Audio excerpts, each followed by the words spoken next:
It's Friday here, one last NBA slate to make it count after a great week here on the brand new Splash Play NBA channel. We're going to do what we always do here. We're going to look at my projections, compare them with Stokastic's projections, along with the ownership they have for DraftKings today. We're also going to look at some of the sim lineups on Stokastic. Of course, the unabated part of things is going to be the most fun part coming up at 4:30. Some great prop bets coming up as well. You're going to know the must plays for November 22nd by the end of this video. Let's get into it, guys. And love to see chats like this. Thank you for the content from Noel here. I appreciate that very much. 'Tis your season, Noel. I appreciate that.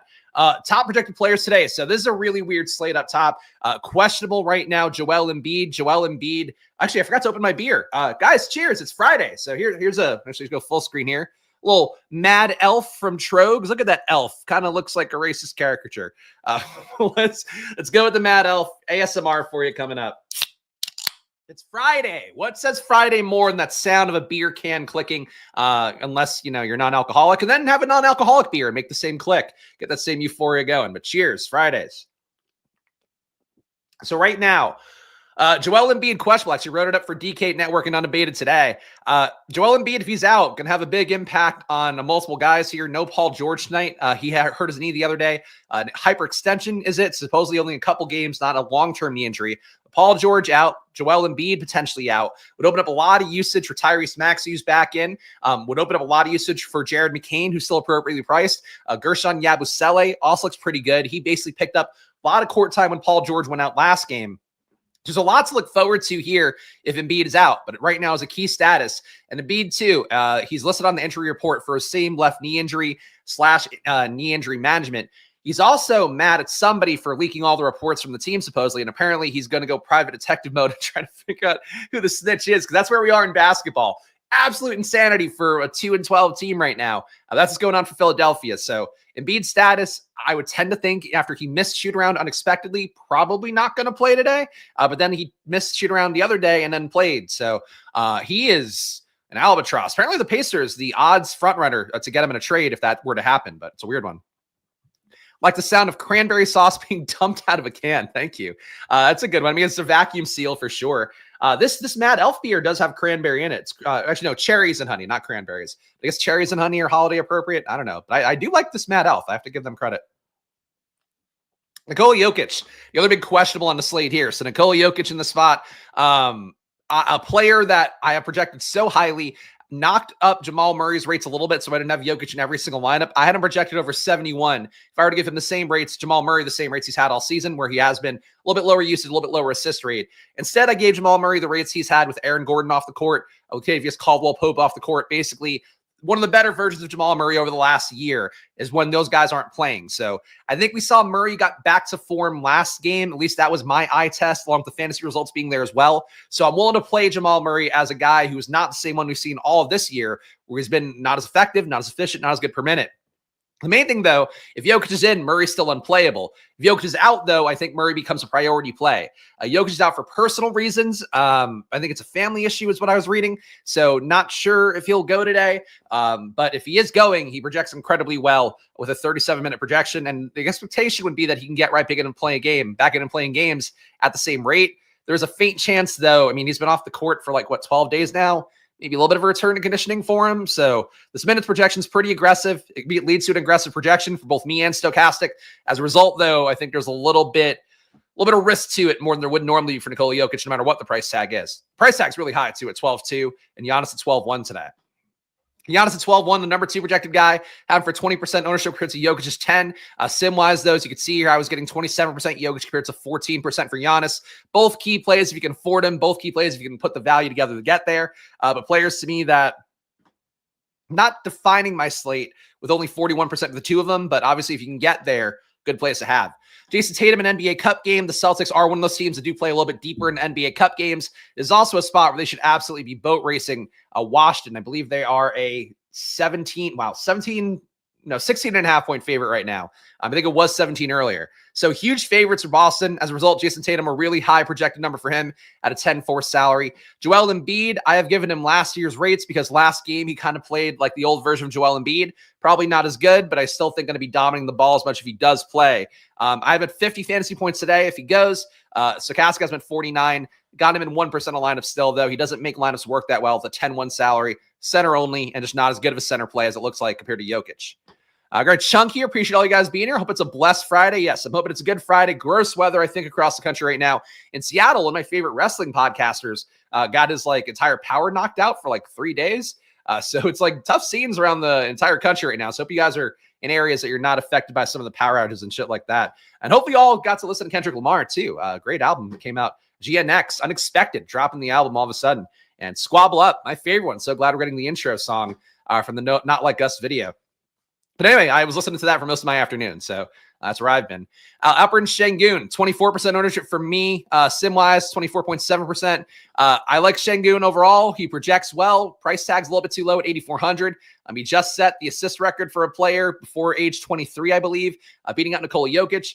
Şengün's been a beast, so I think for Şengün, perfectly good play. Feel like he's appropriately owned, though, so I'm not taking a big stand on that one. Hit a nice little 6 for 6 after watching the video yesterday on PrizePicks. There we go. Hey, I'd love to hear that. The Pick'ems, I think, been doing a good job with Unabated's numbers, so hopefully I'll keep giving you guys access to them no matter what here at 4:30 every day when their conditional projections drop.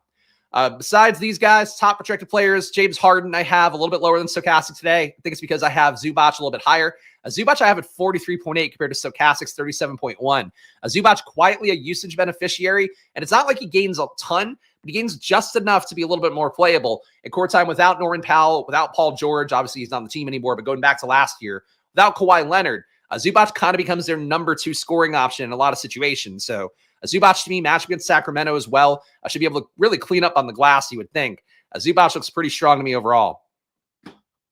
Yeah, rest in peace to Zion Williamson. Basketball team's not close to returning. Yeah, Zion is that guy. He's got a new back tattoo, though, so if that gets you points, then you got that going for you. Let's go game by game, though. Of course, we will look at some sims coming up in a moment here, but let's talk about the players on the slate, and we'll start the process here, and I'm going to take another sip of beer because it's Friday. What am I not going to do that? I have to drink this all before I go to daycare, too, to pick up the kids, so I got to make sure I get enough out of the way. Brooklyn, 104.8 implied points. Nick Claxton back in this one. As a result, nothing looks that good. Cam Thomas, I'm getting 11% in the Sims. He's okay. Cam Thomas, subject to some trade rumors. Not a player that I really go out of my way to get. Usage is good enough for him on the year, though. 30.5% usage. The issue is that's kind of all he does. Rebounds at a 6% clip, a little bit lower than that. Assisting on a 16% clip. Only averaging 1.02 fantasy points per minute. But spot against Philadelphia here, just kind of not great defenders on the Philadelphia side at this point. Maybe Cam Thomas gets going for an explosive game. Hard for me to pinpoint it, though, but he's getting 34.5 minutes projected for him. High usage. Everything else here, when you have Ben Simmons in, hard for me to get Schroeder. Schroeder needs somebody else out here like Cam Thomas earlier in the week, like Ben Simmons out occasionally like he is. To kind of get where he needs to go at his price tag. Schroeder just doesn't project that well for me, so I got him in less than 1% in the sim. Nick Claxton, I got in 5%. Okay center play, not one that stands out. I think he's just kind of filling out rosters as a unique player. So Nick Claxton, not a priority for me either. Really, the Nets, not the most appealing team, not a great team total. The slightest to pace up, but should also be one of the lowest paced games in the slate at about 96.5 possessions. Philadelphia, 109.3 points on their side. We talked about the Embiid stuff. Key questionable status right now. If he's out, Max is going to look better. McCain's going to look better. Oubre is going to look better. Caleb Martin's going to look better. Yabusele is going to look better as well because he'll get more of that backup center minutes. So really important to know Embiid status, but it is the first game on the slate, so we'll know that one at least as the Nikola Jokic one hangs over our head the entire slate. For Embiid, I got him in 1% alliance despite having projected about 1.4 points higher than Stokastic. So to me, the priority would be Nikola Jokic. Obviously, if Embiid were to play and Jokic wouldn't, that would make Embiid a much more appealing play. But I think that more like Yabu Smelly. He does kind of look like he'd be stinky, but that's rude. Also, one thing real fast, guys, that for some reason that reminded me from Miles, and it was not Miles that said this. When the stream ended yesterday, somebody in the chat, and these chats so far for a brand new channel, I think it's been really nice to have you guys in the community here. Yesterday set a live concurrence view record for this brand new channel. Had over 100 people watching. That's pretty sick. But somebody at the end of the video, and as the channel grows, it's going to happen more, and it sucks. Some guy was like, I'm taking all John Collins unders tonight because he had to fucking dunk on me on the way out, I guess. And you know what didn't fucking hit? Anything besides overs for John Collins, who was my core play yesterday. So that felt good, I will say. It's been a really nice run here on the channel, and I think it could continue with Yabu Smelly today if Embiid is out. Andre Drummond, though, would pick up the start if Embiid were out, so he'd become a better play as well. Right now, not playable. Jared McCain still playable to me. My pal Josh Egelman, we debated on the deeper dive. He felt pretty strongly that McCain is going to become like kind of a Landry Shamet usage guy, high teens, maybe 20% usage.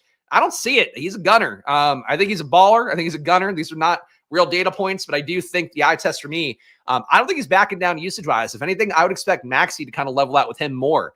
So Jared McCain, 27% usage on the year, 24% assist rate. A lot of that court time comes with all the star players. Today, if Embiid were out, he'd look a lot better. Just kind of a 1-2 punch for these two guys. But I think in general, McCain to me just playable at his price tag. He's not too high priced, 6,500 yet. Point guard, shooting guard eligible, and 36 minutes is a pretty big number for him. So he's got upside whenever the other guys get off the court. Like I think McCain last game out basically had like 0 fantasy points. Was a little bit more than that, but like did nothing for the first 8-minute stint, I think. Then a lot of the stars came out and then McCain went off because like the second there's usage for him there, he just soaks it up and does pretty well with it. Still shooting well in the year, 62% true shooting. McCain can play. Yeah, look, I agree. I like McCain a good amount today. I got him 18% compared to the field's 5.4, but obviously the number will jump up a lot if Embiid is out. Yabusele, I was getting 25% more. I think Stokastic changed the projection, though. Really just not good value on the slate. So as a result, Yabusele at 21 fantasy points for me. Does look pretty good. He kind of filled it up when Paul George went out last game, so I could take the shot at him. He's been shooting well in the year. He's productive. He does look like he smells, but that doesn't affect you in fantasy. For Yabusele, power forward center eligibility, 3,600. For a guy getting 20.3 minutes, it's not bad at 3,600, so I could take that shot. The issue if you play a Yabusele is that there could be better value that opens up late. If, let's say, Jokic sits, somebody unexpected sits somewhere, there could be another cheap player that comes into the mix, but not like that. Yabusele right now, one of the best projected values on the slate for me. Songbird McCain, he does love his TikToks, but hey, honestly, I haven't seen his TikToks at all. I don't know if that would affect my opinion on him. Man, I've only seen him play basketball, and I fucking love the guy. But clearly, if you guys have watched these videos now for a few weeks, you get that I do have a type in basketball. I mean, Antonio Reeves, if you watch that game at all with the Pelicans, that's my type. Just a dude who is going to get the ball, and when he gets the ball, he's going to go, can I shoot this ball? And that's McCain. That's Antonio Reeves.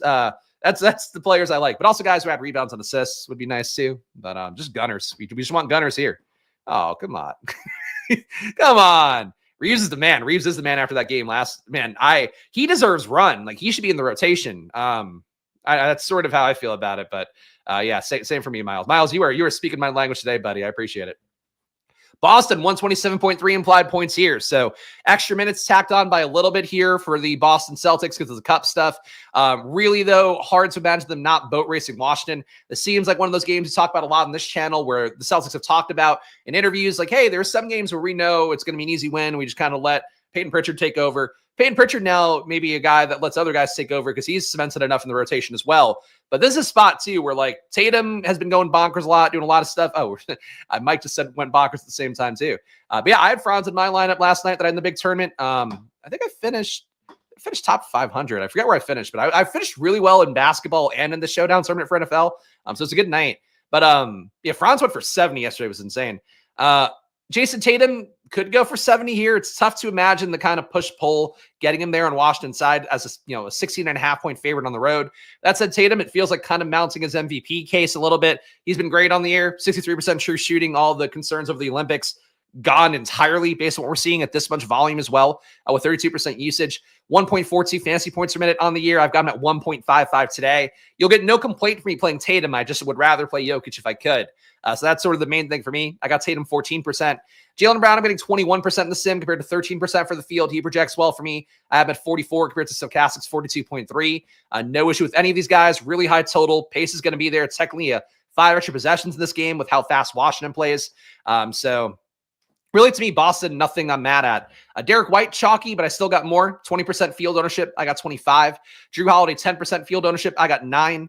Got a lot of Celtics. Got Sam Hauser, 16% compared to the field's 11 because there's just no value on the slate. On this kind of slate and this kind of total as well, I think a guy like Sam Hauser makes some amount of game theory sense where he could be the guy that puts up 6 threes and just like he's the part that kind of leads the blowout here and everybody else produces sort of at normal, maybe a little bit better than normal. So to me, grabbing a Celtic, I wouldn't say a Celtic in every lineup, but you can make the case, but a Celtic in every lineup. Celtics need point differential. On the other hand, it's not unusual for them to play down to the other team again. That is true. I think they're going to blow out the Washington Wizards no matter what, and you run the chance that they could have the starters out there late and just really beat them up. They could also beat them up the second unit too, so that's sort of the trade-off there. Kata, not really a play to me at this point. I have under a 5x value. I got him 2% of lineups. When you have Horford in, that's really the main thing for Kata. He could clean up, I guess, in the second unit, so I don't hate where you're thinking about it, Mike. Like, I get the logic there. Rebound should be there for him in the second unit, but he's not been a fantastic permanent producer, only 0.82 on the year. I've got him at 0.91 today with accounting for the matchup, so hard for me to force any more than that. Washington, nothing to like here besides Jonas Valanciunas, great per minute guy on the year, 1.33 fantasy points per minute. I have him at 1.4 today. He's really the only guy here I think is priced appropriately. Pool's price tag still a little bit too high. Only a 4.2x value for me is what I have him at today. Kuzma, a 4.5x value. Koulibaly, a 4.6x value. Just nobody really playable. If I got him in a sim here and there just to fill out a salary and get more unique, I guess. But there's a chance that maybe Washington plays this and somehow competitive and would probably come on the back of Poole and Kuzma, who are their best producers, maybe Jonas as well. But I think to me, Jonas is the only play I really care about here. And sim-wise, I got 2x the field. It feels like enough for me in this game. I lean Celtics keeping their foot on the pedal. I would as well. I mean, it's just a matchup too where they can really just get whatever they please. Golden State, 116 implied points. New Orleans, 106 implied points in the next game. Pretty big pace down for Golden State in this spot. Nobody projects that well for me. The biggest sim exposure I have is Trace Jackson-Davis at a really cheap price tag at center. Only getting 18 minutes, though. He's been a good 1.12 fantasy point per minute producer today on the year. I've got him at 1.3 per minute today. Besides that, though, Steph Curry, I get taking a tournament shot here. He could have used New Orleans on the road. New Orleans, even though it's getting most of its guys back, I guess, well, recent guys, still not getting Zion, obviously. Still no McCollum. But you're getting Hawkins back. You're getting Murphy back in. You're getting Brandon Ingram back in. You're getting at least the recent Pelicans back in. I think Steph could really take the shit out of him. I think that's something where I would love to get more Steph exposure, but on the slate at his price tag, the projection just doesn't look that good. I am a little bit lower than Stokastic, but not that much lower. Hard to force my way there, but he's been great on the year, 1.46 fantasy points per minute. And it's kind of matchup like New Orleans, they're going to throw bodies at him who can't defend. He could get a lot here. Wiggins is like the best projected play. I got him 7% overall compared to the field, 6.9%. So not a big stand, but that's basically that. Boston was a letdown on Wednesday. He was, but he also missed 13 shots in that game, 14 shots. That's what's going to happen. He had the usage, he had the opportunity, but that's why my boy Antonio Reeves came through. Shout out Antonio Reeves, now up to 0.91 fantasy points a minute on the year. Unfortunately, not going to have that game again. He's only projected for 17 minutes today. So I would have him at a 17.3 projection, not playable, unfortunately. Brandon Ingram, also not looking that good. I did not goose his rates at all. Brandon Ingram, the usage has been there for him. Assist rate's been there for him. If anybody's going to get going in the spot, I think it being him is pretty reasonable. I'm not going to force my way to Ingram today, though. The price tag at $9K, a little bit lofty for him. I think there is a ceiling there. Honestly, this is a weird thing with Ingram where when I have him overprojected, I feel like he plays poorly. When I have him underprojected, he seems to hit. So if you wanted to play a tournament Brandon Ingram today under 5% ownership, he's probably one of the ways that New Orleans stays in this game. The guy who projects the best for me is Trey Murphy here. Trey Murphy, 27% usage on the year, 0.93 fantasy points per minute. If he keeps that up in the spot, it starts to shoot a little bit too better. I think that Trey Murphy is very good on this slate potentially. I've got him 24% exposure. Salary works at $5,900. On a slate without a lot of value, Trey Murphy's kind of a mid-tier guy who has a theoretical ceiling that he can hit. So Trey Murphy, as it looks right now, without the value being there and kind of getting me better guys, I think Murphy's okay at $5,900, and you can see my ownership and exposure should back that up. Ingram about $1,300 too high. I mean, for today, he should be priced at $8,100, $8K flat. The thing is, he does have 50, 60 fantasy point upside. So that's sort of the trade-off. I don't think he's going to hit in the spot with that total, but I like Brandon Ingram, man. I like Brandon Ingram more than most. I think he's kind of the most bootleg version of Kevin Durant, which I know is a hot take, but the way he gets a shot off, he can do good things. He just is, I think, not a true alpha dog. He's like an alpha dog where he needs a good 1B, 1C guy, but I also think he deserves better than just watching Zion. So, it's conflicting for you with Brandon Ingram, but I think he's better than that. If any of you play on FanDuel, Clax is mispriced at $3,500. If you not see, oh, there you go. That makes him a much better center play on there, especially with the block upside as well. Always like Trey Murphy, something's wrong. Hey, no, Trey Murphy's been getting the ball up a lot. Like, he really is now the number 2 ball dominant guy there. He's moved ahead of Brandon Boston in that pecking order. He just gets less minutes overall. So, but today, look, I think Trey Murphy's a good play. Just feels like he's not all the way there yet. Like, the true shooting is really bad for him, being under 52% on the year. Portland, no DeAndre Ayton in this game, or I guess doubtful, but he's going to be out. 106 implied points here for Portland. Nothing I'm too crazy about in this one besides Robert Williams. 64% exposure for Robert Williams for me again today. I had him so much the other day. Klingon was the much better play. I think that for Robert Williams, the minutes are so strong on the year, 1.24 fantasy points per minute. I didn't juice his rates. I gave him his normal rates for the year. He's been good. He's also been shooting untenably, 84% true shooting. He's mostly shooting at the rim. He also, Klingon looks okay to me. But Klingon with Stokastic only gets 22.5 minutes of the projection. They do project Robert Williams for more. So as a result, I'm getting more Robert Williams. The ownership will be higher on Williams. If you want to try to pivot to Klingon, you can. But Robert Williams has been the better producer on the year. Klingon's just not rating for me for some reason. I actually don't know why his season average would be this high, and he's only at 0.87 for me because I've got all his numbers in. But I'm lower on him as well, 19.6 compared to 23.8. I'm honestly not sure why that would be. But yeah, I'm favoring, in my projection, I have Robert Williams for 30.3, Klingon for 19.6. Maybe the assist upside is picking a little bit more up of that. That's true. Time Lord does have the MPE, which helps out the multiplayer, multi-positional eligibility. So that's definitely a part of it too. But yeah, you can play Klingon. If you play Klingon, you're getting direct leverage on Robert Williams. If Klingon were to somehow play 30 minutes, Robert Williams then goes down to 18 max. So you're kind of directly pulling away from chalk. So I think that's a logical thing to do. I just don't have Klingon projected that well, unfortunately. Besides that, Shaden Sharp looks pretty good in core time without Ayton. I have those numbers.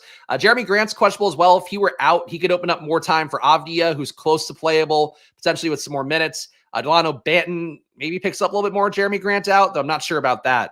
I think Avdia would be the main beneficiary, and maybe Kamara as well. The Kamara's already getting 34.6 minutes, so I don't think that could go up that much more.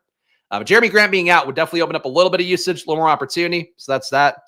I guess Godzilla over Kling Kong. There you go. You are being a UConn homer. But look, Klingon's hit. Like, Klingon's had spike days. And I do think there's a direct game theory sense. It's just, I play my projections. That's basically it. Because the projections allow me to get unique enough. Like, I'm using my own data set, so I don't need to do more usually.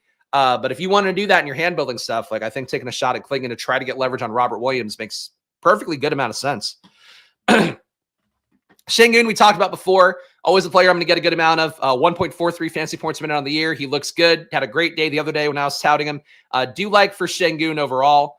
Banton's good. The minutes are just tough. He's only projected for 13.2 minutes today.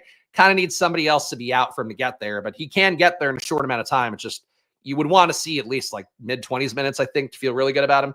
Such as the price tag up at 5,100.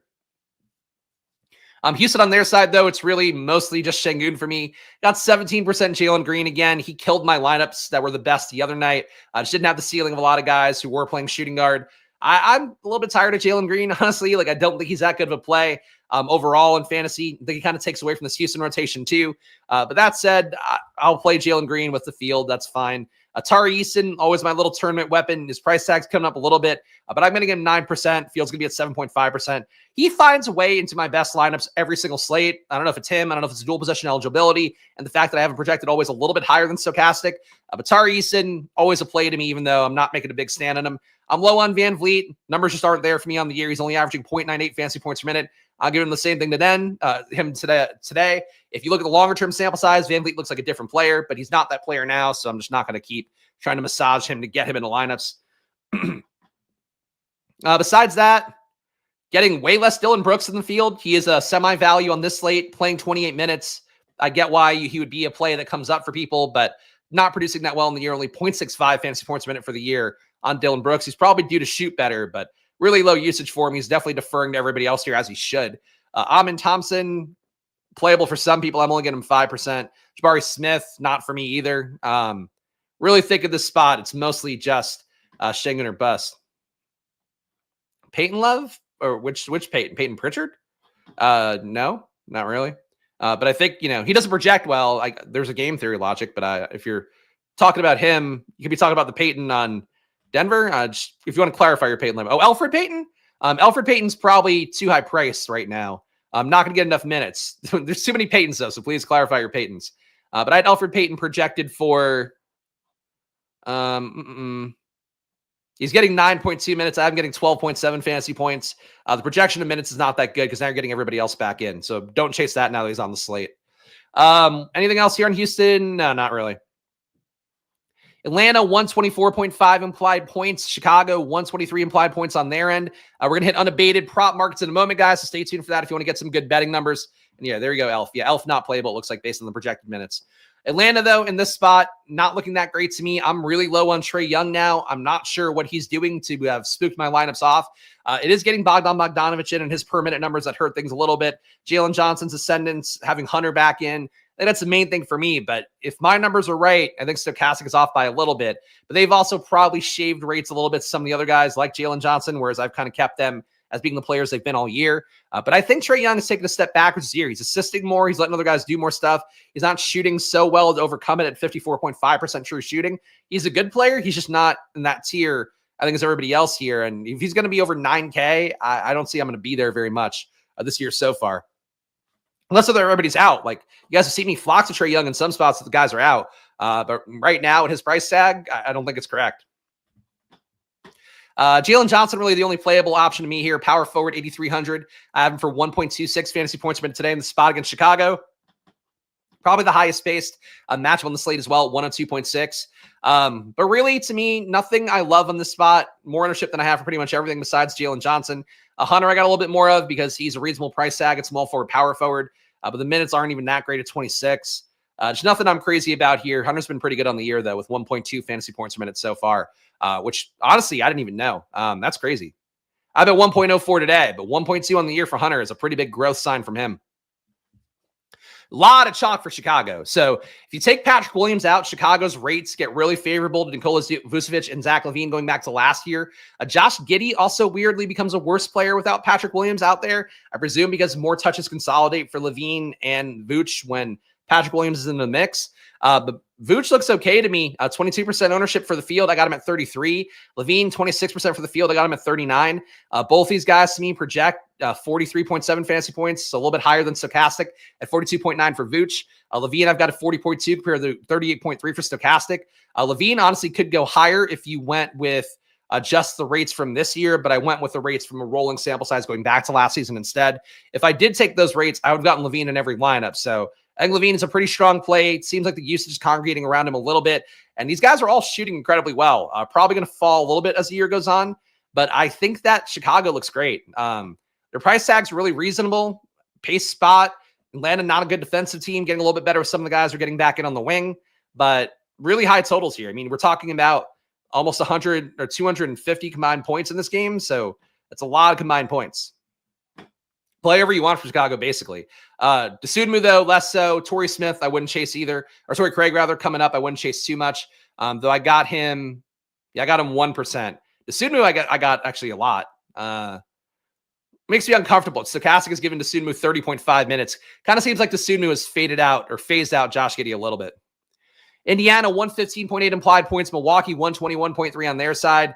As is always the case for me with the Pacers, I don't project the high dollar guys that well. Halliburton, to me, looks really overprojected. I have him at 36.9 compared to 41.1. Just not the same dude, not shooting well, not like he has been the same guy since Siakam got traded there. Was that guy in the playoffs again, but really, like, he's just not the right price. He hasn't been the right price the entire year, and maybe when he gets to 7K, he'll be the right price. Siakam, closer to appropriately priced. I got him 8% in lineups compared to 11.5% for the field. I'm okay with that. Turner, 11% for me compared to 16%. I'm okay with him, but not a priority. Benedict Mathurin, I got a good amount of. He lost a lot of usage last game to Quentin Jackson, which I'm not sure why. Quentin Jackson has not been a high usage guy in the year, but was really kind of taking possessions away. He's got an 18% usage rate, 18.5% assist rate. So him being in the starting group, I think, hurts Mathurin more than it probably should. So Quentin Jackson, interesting player, probably not playable at 4K with 15 minutes projected. But if he starts again, maybe make a mental ding for Mathurin, even though Mathurin should get the usage back, I would think, this game a little bit more. Mathurin's been great on the year, though. Probably shooting a little bit too hot, though. It's 66.2% true shooting. That's kind of high for a guy like him. Milwaukee, Giannis to me, not as compelling of a play as Nikola Jokic today, but still playable enough at 12-1. 20% field ownership. I've got him at 14. Damian Lillard, not that great looking to me. 10% for the field compared to 6% for me. Everything else in Milwaukee, get him a little bit in tournaments, fine, but nothing projects that well. Taurean Prince been playing pretty well in the year for Taurean Prince, shooting well, but not a lot of usage to go around for him. These kind of games where Indiana defensively, not the best in the world. Maybe Taurean Prince is a value. You could get there with 28 minutes, but really, I don't even want to advocate for that too much. Dallas, 110.8. Denver, 114.3. We will head to the world of Unabated after this one, right? No, we got one more game. So no Luka Doncic. He's out for a week. As a result, Kyrie Irving, you'd think would look like a much better play. He just doesn't project that well. I've got him for 43.8. Stokastic has him for 46.6. I gave him the usage rates and whatever that in the court time over the last year and change without Luka Doncic. That said, he averages 1.27 fantasy points per minute in court time without Luka Doncic. On the year, he's at 1.16, so you're not really getting a big jump up there. His usage without Luka on the court, 29% usage, 29.5% assist rate. It's really not anything spectacular. So I don't really think he's the guy who benefits the most. The guy who seems to benefit the most is PJ Washington. I've got him at 30 fantasy points today. Don't think he's the most playable at a 6K salary, but he is now at least projectable as a value play to me. So a 5X value. So I got him 2% in a sim. PJ Washington seems to be the biggest benefit, and he averages, weirdly, in court time without Luka, PJ Washington averages 1.2 fantasy points per minute, which only 180 minutes, 376 possessions, so a little bit outside of where you want it to be to have a kind of a little more confidence in that sample size. Generally, 550 possessions is the benchmark for that, but he's been good. So Washington, I think, a sneaky play potentially here, and will benefit more than people realize. Jaden Hardy getting 21 minutes looks playable as a value play, $3,900 salary. He produces okay, 20% usage, 12.5% assist rate. I'm at 0.99 today because his rates take a big jump up without Luka. In 1,000 minutes without Luka over the last year and change, Jaden Hardy has 30% usage, a 24.4% assist rate, 7% rebound rate, and averages 1.1 fantasy points per minute. So would think that for Jaden Hardy, he's a strong player to go to tonight that the field's not going to be on. I'll be on him 15% of the time. So 3X the exposure for me for Jaden Hardy. Put some respect on my man Rick's name. Are we talking about Kyrie? I don't know who Rick is, but yes, I'm sorry for disrespecting Rick. Pickle Rick. Any Rick, really. Nothing else here that looks that good. Hardy to me is the big stand. You want to go to Kyrie, you can. You want to go to PJ Washington again. The rates do take a pretty big jump up, though. With Klay Thompson back in or in the lineup now, that might throw things off a little bit. Might throw off the arithmetic to some extent, but nothing here stands out that great. I think Hardy is the play as a value on a slate where there's really no value. Denver, Jokic is a big stand for me on this one. Unfortunately, I'm going to have to fucking late swap if he goes out. That's the crappy part. He's questionable right now. He hasn't played in about 12 days. So for Jokic, that'd be my concern point, is that they can hold him out here, get a return conditioning thing, even if he's ready to go. So I think for Nikola Jokic, I'm going to play him as it is right now. He projects like the best play in the slate to me. And that's with Jamal Murray getting a pretty generous rate boost compared to what he's been on the year. His rates on the year have been awful. But last game, this is one of the things that I eyeball test that you certainly don't have to. Really felt like Jamal Murray last game was asserting himself in the way that I expect Jamal Murray to. And he hasn't done that at all this year. So I was really encouraged to see that. I think he deserves the promoted rates a little bit. He will be a very valid play to me if Jokic is out. At 8,600, though, if Jokic is in, I still wouldn't touch him. Michael Porter Jr., not playable to me. Brown, not playable to me, really, besides 1%. Strawther as a value on a slate where there's no value. Sure, I'm getting him 7% compared to the field's 8.7. Nothing looks that great. And the last game here, and we'll hop over to Unabated after this, Sacramento, 112.3 implied points, Clippers, 108.8. I got nothing in this game besides on the Sacramento side. De'Aaron Fox, too high price from Sabonis and DeRozan being out. Sabonis and DeRozan, too high price for Fox being good again and really asserting himself. Nothing here looks good to me. Nothing looks playable besides Fox, 3% compared to the field's 2%. I guess that's the shot. Clippers look great to me. Zubac looks like a priority center play based on the rate data in court time without Paul George, without Kawhi Leonard. Zubac and Powell as well. Zubac gets a little bit more usage. He's been rebounding at a good clip. I'm at 1.3 fantasy points per minute today. James Harden, a little bit lower than the field on. Still getting him 15% of the time. I have him also at 1.32 fantasy points per minute today. Kevin Porter, no value on the slate. Kevin Porter's been a usage whore. 28% usage, 27% assist rate. Due to shoot better at 46% true shooting. Kevin Porter on a slate with no value. Playable as well at point guard at 4,200. Kind of the Ty Jerome on this slate that we've talked about here. Not Not Ty Jerome going for 27 points in 1/2. That's not going to happen too often. But Ty Jerome here, in terms of just like a guy who's a backup, is producing well per minute. And a slate with no value, I get those guys more. Kevin Porter's one of those guys today. Amir Coffey, an interesting player to look at here. I was getting Jordan Miller more before, but it seems like they gave Amir Coffey more minutes. Amir Coffey is basically playing Norman Powell's minutes now with Jordan Miller as his direct backup. Jordan Miller looks like a really interesting play in general. He's shooting a lot, 27% usage, 10% rebound rate, 10% assist rate. Jordan Miller, if he were to somehow start over Amir Coffey, he would be a slam dunk kind of minimum salary guy who really can fill it up. So I would watch that. I think Amir Coffey starts no matter what. But there's a chance that Jordan Miller could start because he was pretty productive coming off buying Coffey last game, and they could just use any sort of firepower at this point with Powell out. So watch Jordan Miller, but 14-minute projection is not enough to play him, unfortunately, it looks like. And that's all the games on the slate. So that's my takes here. We'll do some DFS sims in a moment, but we have to head over to the world of Unabated here to show them the love they deserve. So let's look at our special video, and I'm going to drink a beer while I talk over it.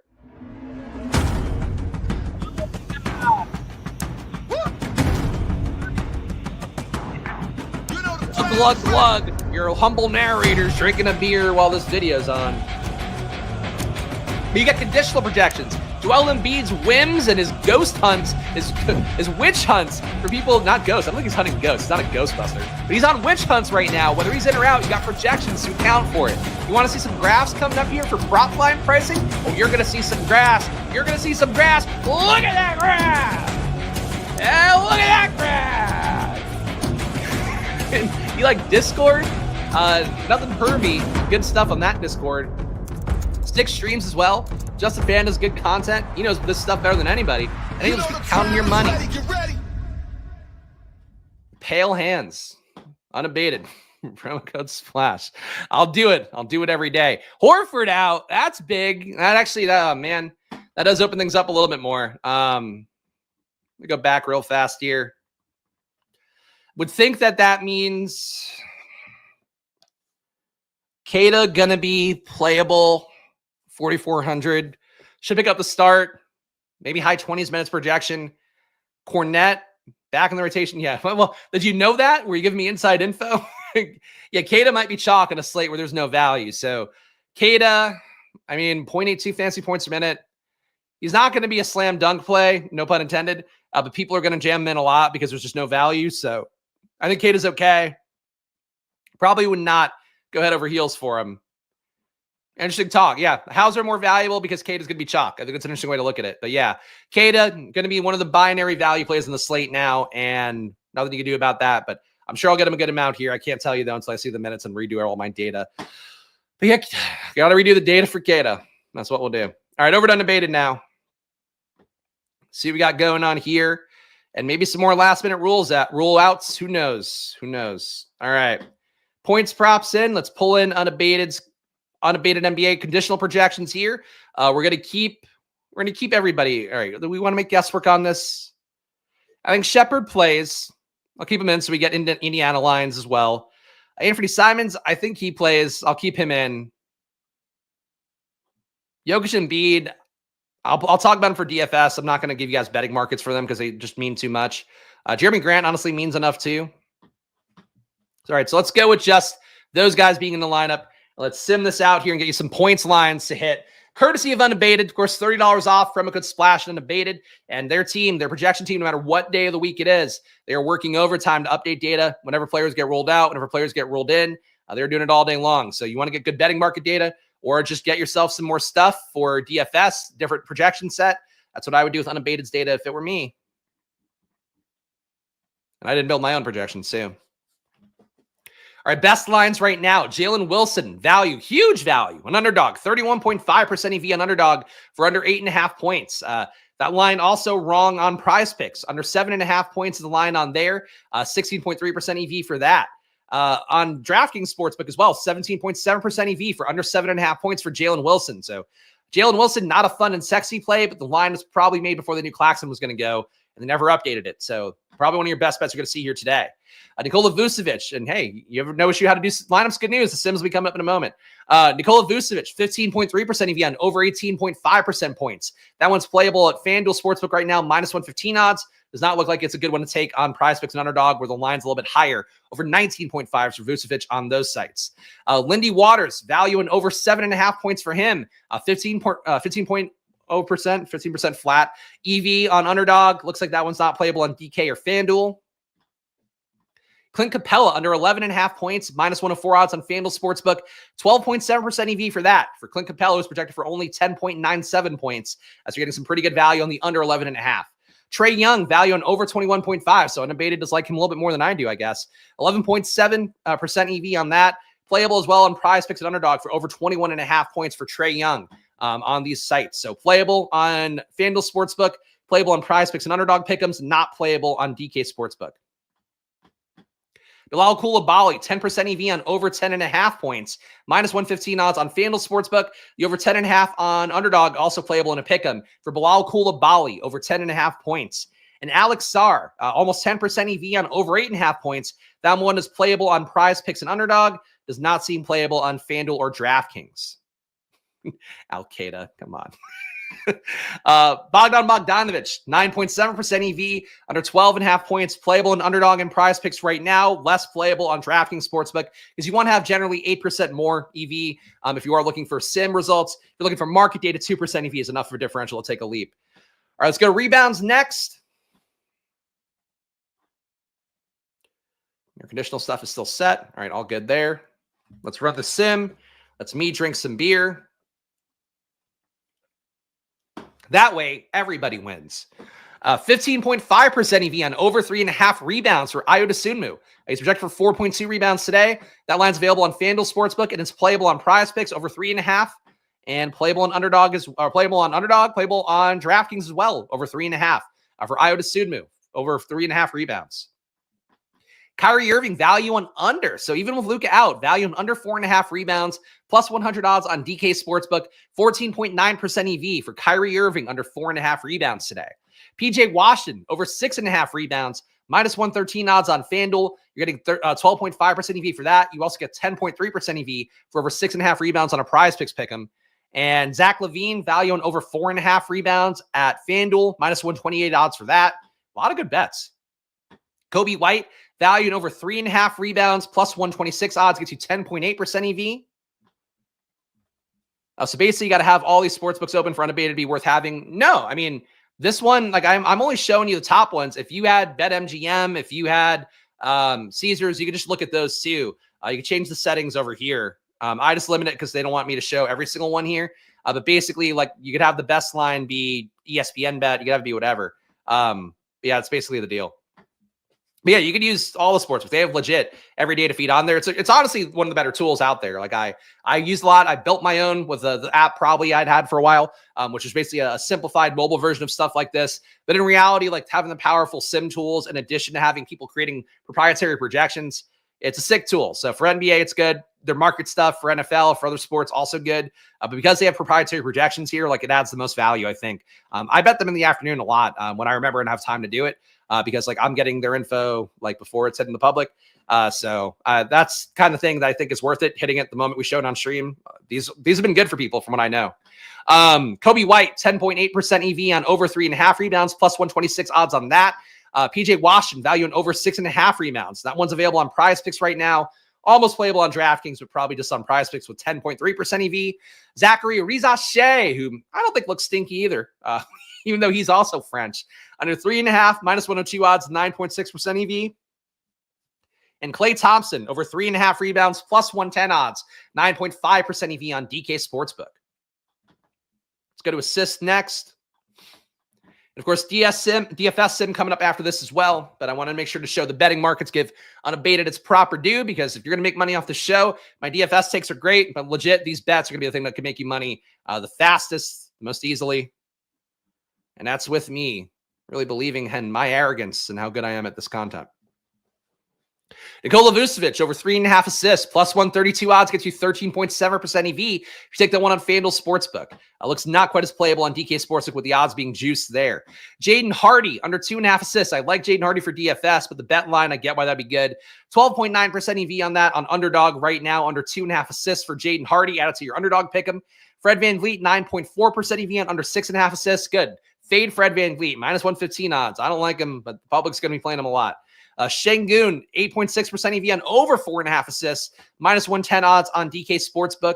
And Levine, Cuss playable at plus 132 odds, 7.4% EV for him over 4.5 assists today. I can live with it, plus money, even though the EV is a little bit out of the range. I think that's okay. And last but not least, our PRAs before we sim some DFS lineups. And again, really can't encourage you enough. If you want, there's nothing easy in betting. I will say that. That's the most important thing to keep in mind. That said, this tool is about as close as you can get. And again, knowing as well that you're using data that legit people are spending a lot more money on you in betting. Same thing with Stokastic stuff. I talk about that a lot here. But for Unabated, you're talking about some of the highest earning bettors in the world who created this company and are using their data. And now you get access to it and you're using the same tools. And that's really absolutely worth that. Do I have a separate phone for betting apps? No, I have the same phone for everything. Is that a wife question? My wife doesn't care about this stuff. She cares about the end results, obviously, when I have big wins, but she lets it ride for the most part. But no, all my stuff's on the same phone. I only have in PA. I mean, I try to keep only the main ones, but I have BetMGM, which actually I don't think I've even used. BetMGM and Caesars I'm registered for, but never deposited because someday I might want to take a deposit bonus and I just haven't had the time or wherewithal to really put them into my process. But I mostly use FanDuel and DK Sportsbook for my bets because those are the main two. That's why I show them on screen because I think I'm like most people where I have an account with them. I know they're juiced to the gills and I want to make sure I'm getting in good if I am taking bets on those sites.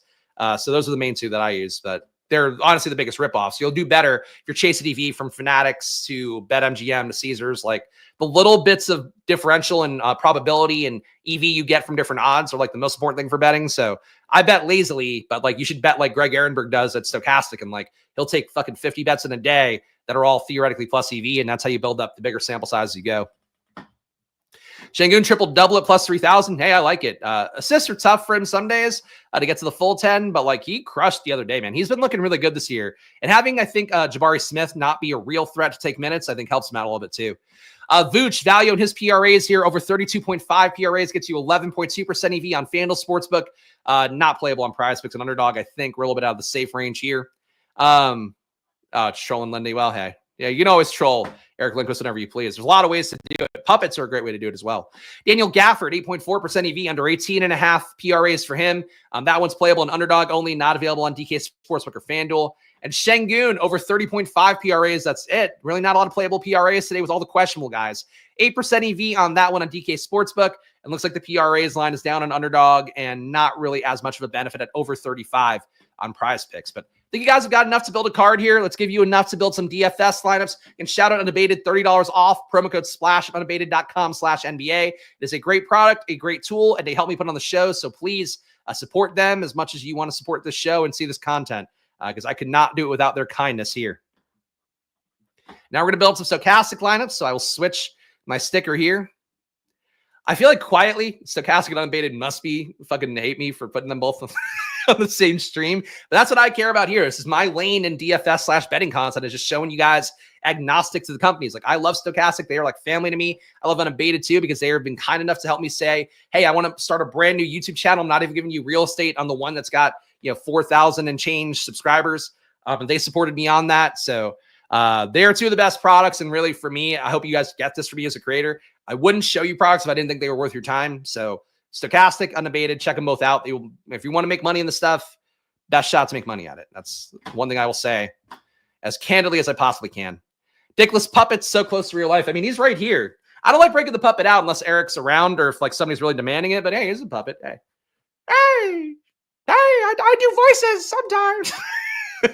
It's I need the creative inspiration of it being around. But he's next to me now every day because I never know when, particularly for the Stokastic stream, somebody's going to demand it or super chat it in. So I don't keep him in the background now. He's ready to go whenever I please. But I could show you his little non-dick. Whatever you guys want. All right, we're going to run the sim here. Again, my projection's not a part of it, just Stokastic's data. So let's see what we get for their top ROIs. Zotex, who I've seen a lot in Stokastic streams, one of the regulars over there. Appreciate seeing him come over here. Spags, you keep doing what you do. Great stuff. Thank you for that. I appreciate that a bunch.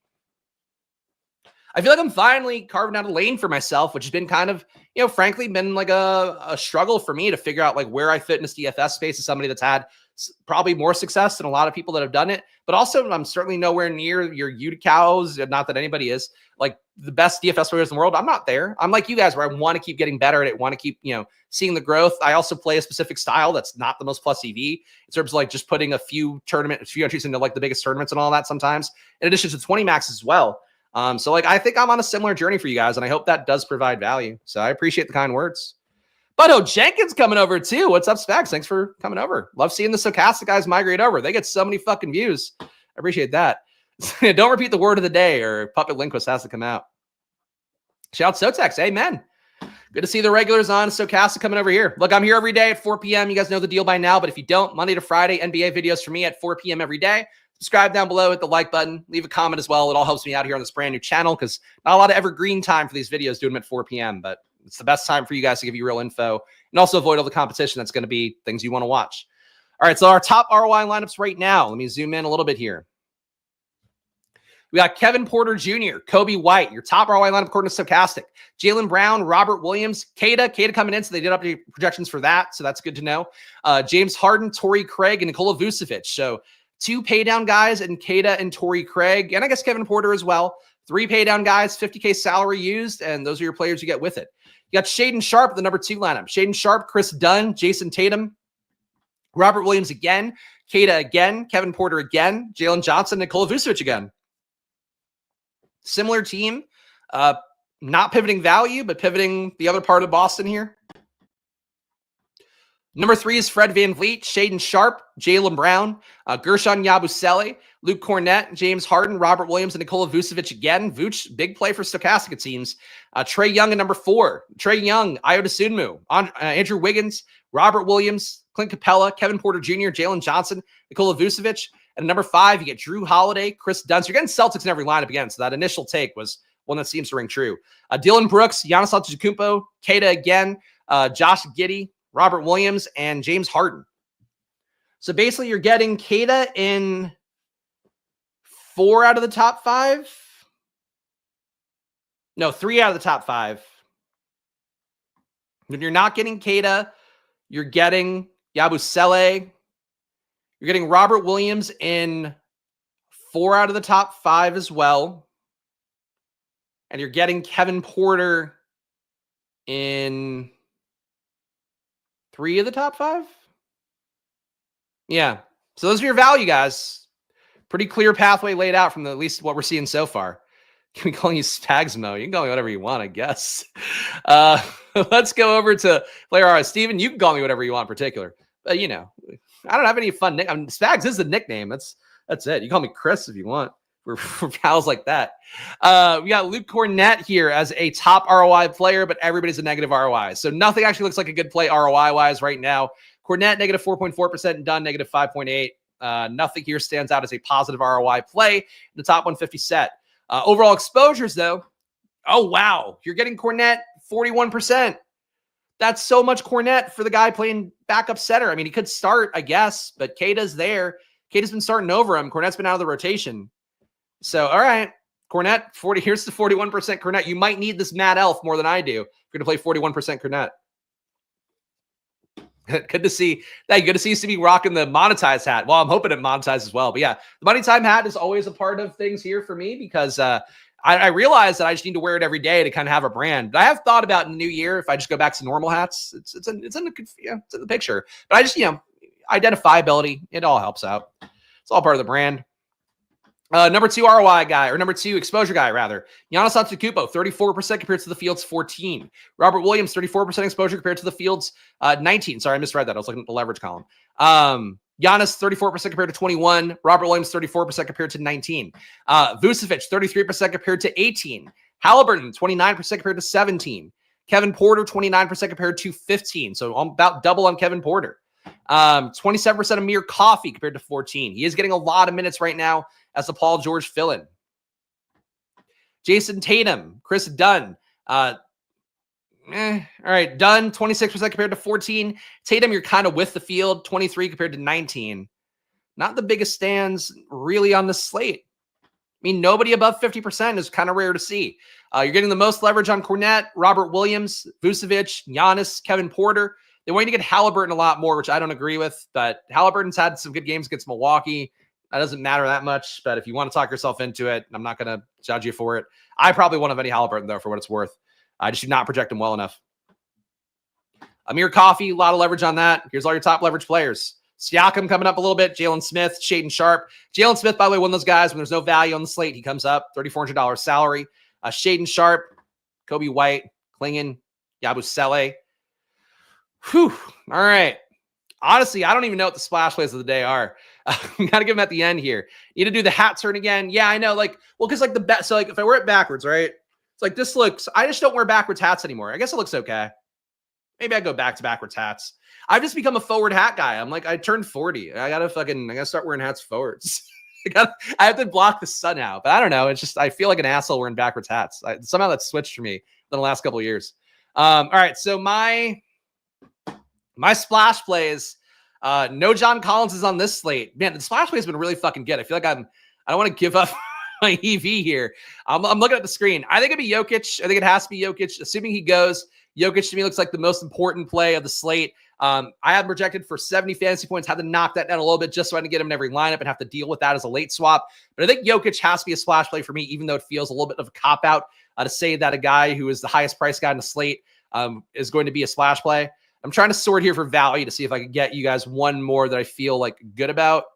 Hold on. Data, sort range, advanced sorting options, header row. All right. Value-wise, okay, so I have two more. Robert Williams, I think, is one for me. He's so fucking chalky, though, and I feel like I'd be walking you guys off a cliff. But I have Robert Williams projected really well today. I have him at 30.3 fantasy points, $4,800 salary on a slate without a ton of value, and he's got power forward center. I think Robert Williams is that guy. And Zubac would be the other one. Zubac, I have a lot higher projected than Stokastic.